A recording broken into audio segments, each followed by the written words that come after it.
Welcome back to this already, the final segment of today's Price of Business. I am your host, Kevin Price, talking to you about you and your business. Going to continue my conversation with Chris Reeves, and Chris is Regional Manager for Standard Supply. That's ssdhvac.com. They've been around since 1946. But look at that, Chris, I would never know that.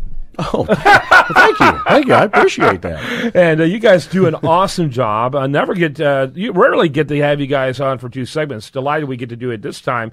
Or should I say, rarely do we get two segments with you and your guests. Usually we're rotating guests. Right. And so we're very fortunate to have Vernon Beck back as well. Vernon, real quickly again, for those who just tuned in, kind of tell us about your company over there. Well, I'm with Indoor Comfort Specialist. Been with them almost 4 years now, and we specialize in both conventional AC as well as geothermal applications. Very good. Go ahead, Chris. Well, today we wanted to talk to the listeners a little bit about some of the things that every air conditioning system should have, but most homeowners don't know about unless you've already had a big problem in their house. Most people, Vernon, are aware that when their air conditioner is running, it produces condensation. But what they may not know is what happens to it or what is supposed to happen to it. Well, quite simply, for those who don't know, condensation is made from primarily whenever the system is running and it's pulling vapor out of the air and when it's dehydrating. So that water has to go someplace. And according to city code, there's certain places you can put it. So we'll run a PVC line from the primary, on the primary condensate to a underneath a sink or a drain someplace where there's a P-trap in it. You can't hear water running into it. And then there's also, you have to deal with a backup mode, or what we call the emergency, and that's a secondary system in case that gets plugged up. And so you'll see in your units up in the attic, there'll be a drain pan underneath that unit. And then should the primary back up, then it'll fall into that drain pan. And then usually as a PVC line runs outside over a door or a window. Yeah, that's interesting. You know, I know you've got a thing going on here, Chris, but I can't get the geothermal out of my head. And so I had another question about that. So if someone made the investment, because I'm sure you got some people who want to abandon the old system to get, to save 60% in the future, how long does it take to pay that off, in terms of savings? Well, what we normally see with the applications that we design in-house, and we do that because we are certified geothermal designers, we'll see a payback of anywhere from 20 to 24 months. Wait a minute. You pay it off in 2 years? Well, is that what you're saying? I'm saying the payback. What I mean is that where you get to the point where you paid off your investment of the conversion. So you see you went from an old system to the geothermal system. How long does it take before you've paid for that conversion through savings? That's what I'm talking about. It 2 years. 20 months to 24 months. That seems like a really smart investment. Sure would increase the value of a home, too, when you try to sell it. It does. Wow. Okay, sorry about that, but I can't get it out of my craw. So it's good stuff. I like that stuff. The other thing to keep in mind about that, Kevin, is that there's a 30% federal tax credit that homeowners can take advantage of, which makes it it makes it something that the average homeowner can't afford when you consider that the upfront cost on this is a little bit higher. Mm-hmm. Very good. Go right ahead. Oh, yeah. Vernon, what are some of the essentials in making sure the condensation produced by our air conditioner is handled properly? Well, one of the things you need to do is make sure that the drain lines remain clean, cleared out. Another thing you can do is make sure that there is a electronic float switch in there and that it is operational. Well, speaking of that electronic float switch or a safety switch, what exactly does that do?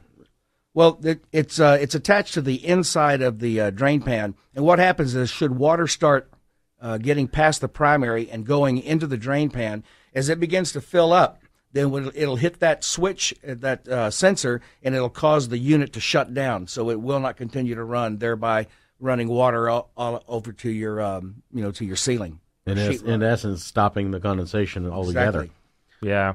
By the way, I do want to mention again the website here for Vernon Beck, and he's with Indoor Comfort Specialist. Real easy, good domain name. Congratulations on that. IndoorAC.com. And then, of course, Chris is with Standard Supply, Chris Reeves, and that's SSDHVAC.com. Go ahead, Chris. I'm pretty sure this has happened to many of the listeners out there as well as myself. I've been outside mowing my yard, working around the house, and I've noticed that I've looked up under my eave and this little PVC pipe is dripping water. Does that mean that there's an issue there? Well, it does, and that's why you'll see that PVC line coming out above a door or a window.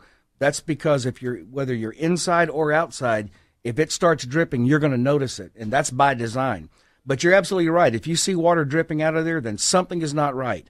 And generally what that means is that your drain pan, your primary drain line has been clogged up, so it's not draining properly, and now it's starting to back up into the pan. And then that has gotten so full that it's running outside. So that's a time that you need to get up there and check it out. Have a reputable company come out there and take a look at it and see what all's going on. Okay. How can a homeowner know if they have a potential problem with their condensate not draining properly, other than what we just mentioned with the PVC pipe coming over the eave? How can they know? Yeah. Well, one thing they can do is, like I said, have somebody come out there and take a look at it.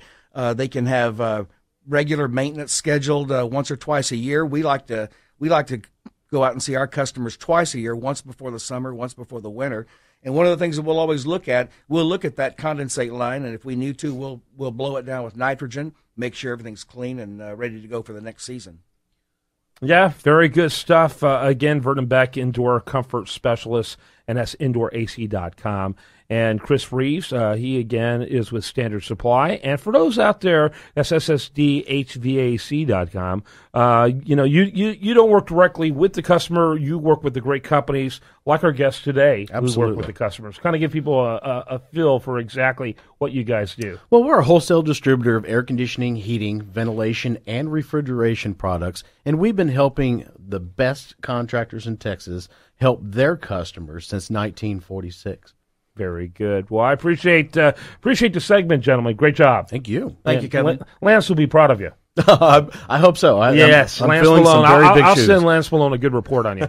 All right, that's great stuff, and that also wraps up today's program. Do want to remind you today's program, can be found 24/7 at priceofbusiness.com, where the show never ends.